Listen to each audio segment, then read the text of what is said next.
tenemos que tener en cuenta que siempre que cualquier vehículo lleva una velocidad superior a 70 km/h, cualquier disminución porcentual de la velocidad provoca una disminución en el consumo, y es un problema de física elemental, porque la energía, es decir, la cantidad de combustible que va a necesitar un vehículo para moverse es proporcional al cuadrado de la velocidad, de tal forma que si por ejemplo estuviéramos en la M30 y pasáramos de ir de 90 a 80 km/h, estaríamos reduciendo la velocidad en un 10% aproximadamente. La reducción de consumo asociada a esa reducción de velocidad sería del 21%. Ahora bien, estamos hablando de consumo y no de emisiones. Porcentualmente las emisiones van disminuyendo, pero el consumo va disminuyendo, pero las emisiones disminuyen aún más, dependiendo también del contaminante. En las partículas disminuye muy bruscamente, muchísimo más de ese porcentaje, y en óxidos de nitrógeno la disminución también es bastante importante. En dióxido de carbono, consumo, si el consumo disminuye de igual forma las emisiones de gases de efecto invernadero, es una disminución proporcional. Y si ya nos vamos a casos concretos, una de las reducciones más polémicas ha sido la de las autopistas de 120 a 110 km/h. A nivel individual, lo que cualquier tipo de vehículo, o sea, lo que un conductor va a notar, sí que va a ser una reducción de consumo bastante importante. Podríamos estar hablando entre un 8 y un 10%, pero a un nivel España esa reducción es muy baja. En esta reducción de 120 a 110 km/h no están incluidos los vehículos pesados, los autobuses, un montón de vehículos que también van a 110 km/h. Y no solo eso, las mayores emisiones se tienen en tráfico urbano y no en tráfico extraurbano. Entonces, si se analizan todos esos factores que ya lo han hecho algunas entidades como el INSIA o el RAC, la disminución en consumo, en lo que es el combustible, estaría entre el 1 y el 2%. Es decir, según el punto de vista desde donde se mire, es una reducción importante o no lo es. Entonces, eso por un lado. Por otro lado está el caso de Barcelona, donde se ha levantado la reducción de la limitación de velocidad a 80 km/h.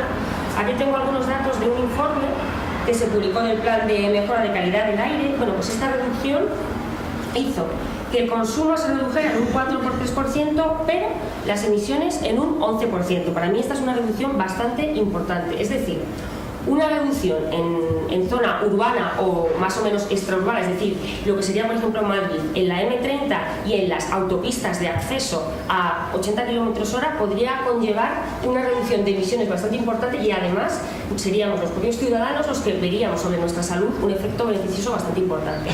Eso en términos de esa reducción. Pero luego hay otra reducción que se ha comentado, que ha sido la de poner el centro urbano 30 km/h. Para un vehículo esa reducción es fatal, o sea, emitiría considerablemente más. ¿Por qué? Porque no estamos dentro del óptimo de funcionamiento del motor. Cuando estamos por encima de 70 km/h con una tercera, no con una cuarta o quinta marcha, el vehículo funciona perfectamente. Cuando estamos con marchas más bajas hay muchísimas variables que interactúan. Entonces, una reducción a 30 km/h sería totalmente contraproducente. Ahora bien, esa reducción a 30 km/h haría que muchísimos conductores no cogieran el vehículo. Entonces ahí se observaría una reducción importantísima. Y por otro lado,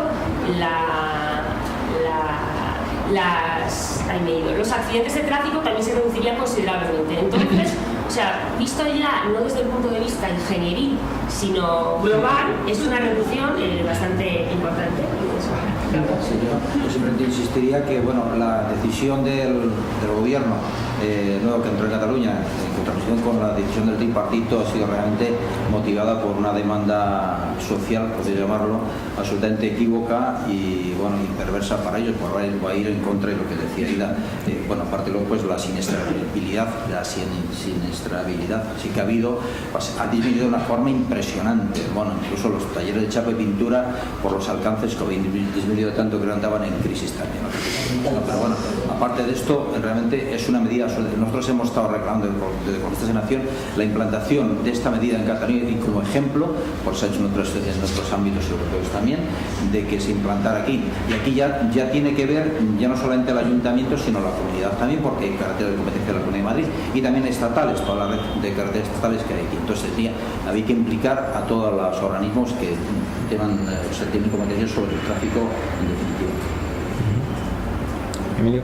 No, simplemente llamar la atención sobre la siniestrabilidad. Todo lo que ha explicado Aida, de acuerdo en mayores o menores consumos energéticos, o medidas de reducción de emisiones.